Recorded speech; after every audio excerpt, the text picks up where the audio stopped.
کامیاب ہے. کیوں کامیاب ہے؟ کہ اس کے پاس مال بہت ہے. فلاں شخص کامیاب ہے. کیوں کامیاب ہے؟ اس کے پاس جائیداد بہت ہے. فلاں شخص کامیاب ہے. کیوں کامیاب ہے؟ کہ اس کا عہدہ بہت بڑا ہے، منصب بہت بڑا ہے. دنیا میں ہم کامیابی کا جو معیار رکھتے ہیں مال اور دولت کے ساتھ، جبکہ قرآن سے پوچھیں کامیاب کون ہے؟ قرآن کی زبان میں جس کا مفہوم ہے کہ کامیاب وہ شخص ہیں جو اللہ کی بارگاہ میں مقبول ہو گیا، جو اللہ کو راضی کر گیا. وقت کا وزیر اعظم فوت ہو جائے اور ایک مزدور دہاڑی دار فوت ہو جائے، دونوں کی میتیں پڑی ہوں، اگر اللہ وہ مزدور سے راضی ہے اور وزیر اعظم سے راضی نہیں ہے، پھر کامیاب کون ہے؟ وہ مزدور. اوکھے سوکھے زندگی گزار گیا، لیکن وہ زندگی کامیاب زندگی ہے جس زندگی کے اندر اللہ کی تابعداری ہو. دنیا کی مشقتیں تو ہوں لیکن اللہ کو راضی کر جائے. یہ پانی کا بلبلہ ہے. اللہ نے کیوں بھیجا دنیا میں؟ اپنی عبادت کے لیے. کون سی عبادت؟ جو شیطان نے کی تھی. 90 لاکھ سال اللہ کی عبادت کر کر کے چلا گیا.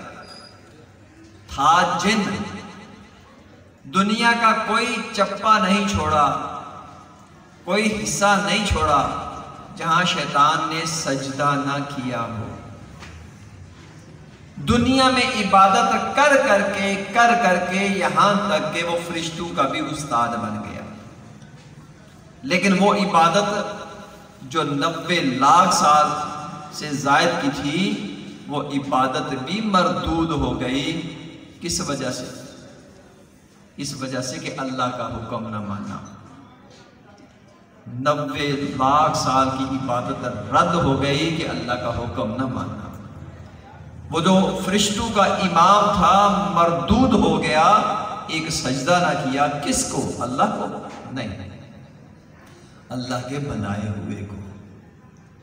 اللہ کے بنائے ہوئے کو ایک سجدہ نہ کیا اس شیطان نے، پوری عبادت مردود ہو گئی. ہم پوری اپنی زندگی کو تو چھوڑیں، ایک پورے دن کے اندر دیکھیں ہم اللہ کے کتنے حکم نہیں مانتے. ایک انسان ہونے کے ناطے اعتدال اور انصاف کی عینت کو آنکھوں پہ لگا کے اپنی زندگی کا معائنہ کریں. ہر روز ہم اپنے رب کے کتنے احکامات کو توڑتے. وہ مردود ہو گیا. اب ہمارا کیا بنے گا؟ ہمارا کیا حال ہوگا؟ ہماری کامیابی فقط اسی بات میں ہے کہ اللہ کے رسول سے وفادار ہو جائے، اللہ کے حبیب سے وفادار ہو جائے، تاکہ زندگی کامیاب زندگی گزر جائے. ہم اپنی خوشی پیدا نہیں ہوئے، اپنی خوشی سے نہیں آئے اور نہ اپنی خوشی سے جائیں گے. کہتے ہیں قضا یعنی کہ موت. قضا آئی لے چلی چلے، اپنی خوشی آئے نہ اپنی خوشی چلے. ہم دنیا میں بھیجے گئے ہیں آزمانے کے لیے. جیسے بچہ پورا سال ہوم ورک کرتا ہے، اسکول جاتا ہے، محنت کرتا ہے، پورے سال کا دار و مدار وہ ایگزامینیشن ہال ہے جس کے اندر گھنٹہ یا 2 گھنٹے کا جو پیپر ہے، اس گھنٹے 2 گھنٹے کے اندر اس کے پورے سال کا انحصار ہے، دار و مدار ہے. اب 1 گھنٹہ وہ سو جائے، 1 گھنٹہ باتیں کرنے لگ جائے، جو ایگزامینیشن ہال کے اندر بیٹھنا ہے، اس نے پیپر دینا ہے، وقت ضائع کر جائے، اس کا پورے کا پورا سال بیکار گیا. اس کا پورا سال ضائع گیا. کیا کمایا اس نے؟ ایسے ہی ہماری زندگی یہ بھی ایک ایگزامینیشن ہال ہے. رب نے فرمایا الست بربکم، تمام روحوں نے کہا قالوا بلا۔ اللہ نے فرمایا کیا میں تمہارا رب نہیں ہوں؟ تمام روحوں نے کہا بے شک تو ہمارا رب ہے۔ اللہ نے آزمانے کے لیے دنیا میں بھیج دیا۔ اب دنیا میں بھیجا، یہ ہماری آزمائش ہو رہی ہے۔ ہمارا بچپنا کیسا ہے، ہمارا لڑکپن کیسا ہے، ہماری جوانی کیسی ہے، ہمارا بڑھاپا کیسا ہے، ہر حال میں وہ رب ہمیں دیکھ رہا ہے۔ کے اندر بیٹھے یہ مختصر زندگی کیوں کہہ رہا ہوں؟ دیکھ لیں قبرستان میں جا کے کتنے 100 سال ہو گئے لوگ دنیا سے جا چکے ہیں، اور ہماری زندگی پانی کا بلبلا۔ اپنی زندگی کا اگر حساب لگانا چاہیں تو دیکھیں قیامت کا روز کتنا ہوگا، 50,000 سال کا ایک دن، اور ہماری زندگی کتنی ہے؟ حدیث مبارکہ کی روح سے 60 اور 70 سال۔ ایک امتی کی عمر ایوریج، اس امت کی عمر 60 سے 70 سال۔ 60 سے 70 سال کے اندر بچپنا بھی آتا ہے، جوانی بھی آتی ہے، بڑھاپا بھی آتا ہے، خوشی غمی بھی آتی ہے، بیماری بھی آتی ہے، آزمائشیں تکلیفیں بھی آتی ہیں۔ ہر مرحلہ ہمارا اس پوری زندگی کے اندر سے گزرتا ہے۔ ہم سمجھتے ہیں کہ ہم نے جو دیکھا شاید کسی نے دیکھا ہو، لیکن یہ پانی کا بلبلا ہے اس دنیا کے سامنے جہاں کا جہان صرف ایک دن 50,000 سال کا ہوگا۔ اور لوگ اللہ سے کہیں گے یا اللہ اگر ہمیں جہنم میں ڈالنا ہے تو ڈال دے۔ یہ جو سوا نیزے کے اوپر سورج ہے، اس کی تپش ہے، یہ زمین جو تانبے کی ہے، یہ جو گرم ہے، اس عذاب سے تو جان چھوٹے۔ ہر بندہ اپنے اپنے گناہوں میں ڈبکیاں لگا رہا ہوگا، جس کا جتنا گناہ ہوگا۔ تو اس دن وہ لمحات، وہ گھڑیاں کیسی ہوں گی؟ ابھی ہم امتحان کا نہیں، ابھی ہم جیسے ایگزامینیشن ہال کے اندر ہمارا ٹیچر بھی اگر کھڑا ہو، دیکھ رہا ہو، معائنہ کر رہا ہو، ہمیں بتاتا نہیں ہے، ایسے ہی اس دنیا کے اندر ہمیں دیکھنے والے دیکھ رہے ہیں لیکن ابھی بتا نہیں رہے کہ اس سوال کا جواب کیا ہے، بلکہ سوال بھی دنیا میں بتا دیے گئے، اس کا جواب دینا ہوگا جا کے قبر میں۔ جو یہاں پہ ہم پریکٹس کرتے رہیں گے، جو سوال جواب یاد کرتے رہیں گے، جو کچھ کرتے رہیں گے، اس کا جواب جب قبر میں جائیں گے تو پھر جواب دینا ہوگا۔ تو لہٰذا یہ دنیا میں خود نہیں آئے، اللہ نے بھیجا۔ کس لیے بھیجا؟ اپنی عبادت کے لیے۔ وہ عبادت جو شیطان نے کی نہیں، وہ عبادت جو اللہ کے محبوب لوگوں نے کی، انبیاء کرام نے کی، صدیقین نے کی، اولیاء کرام، شہداء اولیاء کرام نے کی، وہ عبادت۔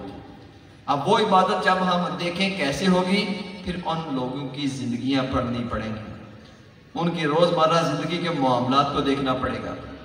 یہ اللہ کا فضل اس امت کے اوپر ہی ہے، کیونکہ پہلے وقت کی امتیں تو تھیں لیکن ان کے اوپر اتنا کرم نہیں تھا جتنا اس امت کے اوپر ہے۔ نبی اکرم صلی اللہ علیہ وسلم دیکھا کہ بڑا ہی خوبصورت سفید رنگ کا پرندہ ہے، وہ اڑتا اڑتا کیچڑ کے اندر چھلانگ لگاتا ہے، مٹی سے سارے کا سارا گندا ہو جاتا ہے، بھر جاتا ہے، کیچڑ سے بھر جاتا ہے، پھر اڑتا ہے۔ ایک بڑی خوبصورت آبشار ہے، اس میں سے گزرتا ہے، پھر صاف ہو جاتا ہے، پھر اڑتا اڑتا آتا ہے، پھر کیچڑ کے اندر چھلانگ مارتا ہے، سارے کا سارا کیچڑ اس کے اوپر لگ جاتا ہے، گندا ہو جاتا ہے، پھر اڑتا ہے، پھر آبشار کے نیچے سے گزرتا ہے، صاف ستھرا ہو جاتا ہے، پھر کیچڑ کے اندر آتا ہے۔ ایسے ہی وہ کر رہا ہے بار بار۔ اللہ کے حبیب نے پوچھا ہے جبریل یہ کیا ہو رہا ہے؟ فرمایا، عرض کیا کہ یا رسول اللہ صلی اللہ علیہ وسلم، یہ سفید جو پرندہ ہے یہ آپ کی امت ہے، یہ جو کیچڑ ہے یہ گناہ ہے، یہ آپ کی امت بار بار گناہ کرے گی، بار بار گناہ کرے گی۔ یہ جو آبشار ہے یہ توبہ ہے، یہ بار بار توبہ کرے گی، اللہ پھر اس کو صاف کر دے گا، اللہ اس کو صاف کرے گا، پھر یہ کیچڑ میں چھلانگ مارے گی، پھر یہ گندی ہو جائے گی، گناہوں سے بھر جائے گی امت، پھر یہ امت توبہ کرے گی، اللہ اس کو پھر صاف کر دے گا۔ آپ دیکھ لینا، ہمارے لیے تو توبہ کے دروازے کھلے ہیں، کب تک؟ اللہ فرماتا ہے آ جا میری طرف، دیکھ میری طرف، ایک قدم چل کے آئے گا میں تیرے طرف 10 قدم چل کے آؤں گا، تو چل کے آئے گا میں دوڑ کے آؤں گا، تو دنیا میں یاد کرے گا میں تجھے اس جگہ یاد کروں گا جو پاک جگہ ہے، تو لوگوں میں یاد کرے گا میں تجھے فرشتوں کے اندر بیٹھ کے یاد کروں گا۔ کتنے بڑے کرم کی بات ہے، کتنے بڑے فضل کی بات کہ رب ہمیں یاد کرے۔ تو اس امت کو اللہ نے اپنی عبادت کے لیے پیدا کیا، اور جب ہم اللہ کی عبادت کریں گے تو ہمیں انعام کیا ملے گا؟ نماز، روزہ، زکوٰۃ، حج اپنی جگہ، یہ تو فرض ہے، اس سے تو انکار نہیں ہے، لیکن اگر اللہ کی محبت چاہتے ہو، اگر اللہ کی دوستی چاہتے ہو، اللہ کی معیت چاہتے ہو تو کیا کرو؟ اللہ کی دوستی چاہتے ہو تو اللہ والوں کی صحبت میں بیٹھو۔ حدیث مبارکہ ہے، نبی اکرم صلی اللہ علیہ وآلہ وسلم نے فرمایا کہ مختلف علاقوں سے، مختلف قبیلوں سے لوگ اکٹھے ہوں گے ایک جگہ، اور ان کا مقصد اور نیت فقط اللہ کی ذکر ہوگا، اللہ کی عبادت ہوگی۔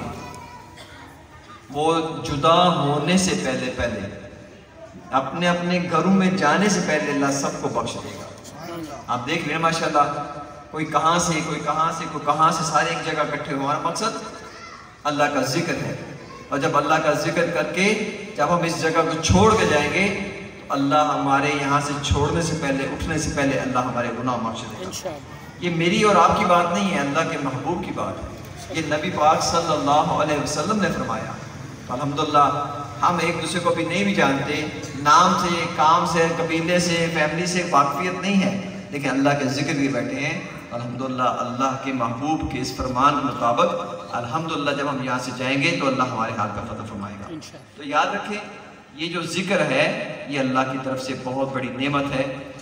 اور لاسٹ ٹائم بھی میں جب آپ لوگوں کے پاس آیا تھا یہاں پہ ماشاءاللہ ایک بڑی کیفیت تھی، بڑا سرور تھا، بڑا مزہ تھا، مجھے بڑا وہ اچھا لگا آپ لوگوں کی محبت دیکھ کے، اور اب بھی ماشاءاللہ اچھا لگ رہا ہے۔ بس کوشش کریں، یہ ذکر یہ بہت بڑی نعمت اس لیے ہے کہ یہ ذکر خود سے کرنے سے نہیں آتا، یہ ذکر دیا جاتا ہے۔ یہ ذکر جیسے کہتا ہے جاگ بنا دودھ جمدے نہیں، پاوے لال ہون کڑ کڑ کے ہو۔ سلطان الاولیاء حضرت سلطان بہو فرماتے ہیں نا کہ دودھ کو جتنا مرضی ابال لیں وہ دودھ جاگ نہیں بنے گا، وہ دودھ دہی نہیں بنے گا جب تک تھوڑا سا دہی نہیں لگائیں گے اس کو۔ ایسے ہی یہ خود سے ذکر نہیں ہوتا، یہ مرشد کی توجہ سے، مرشد کی نگاہ سے ہوتا ہے۔ آپ میں سے ماشاءاللہ اکثر لوگ جو مجھے مل کے گئے ابھی ہاتھ میں ہاتھ دیا ہے تو ان کے دل کی وائبریشن تیز ہوگی۔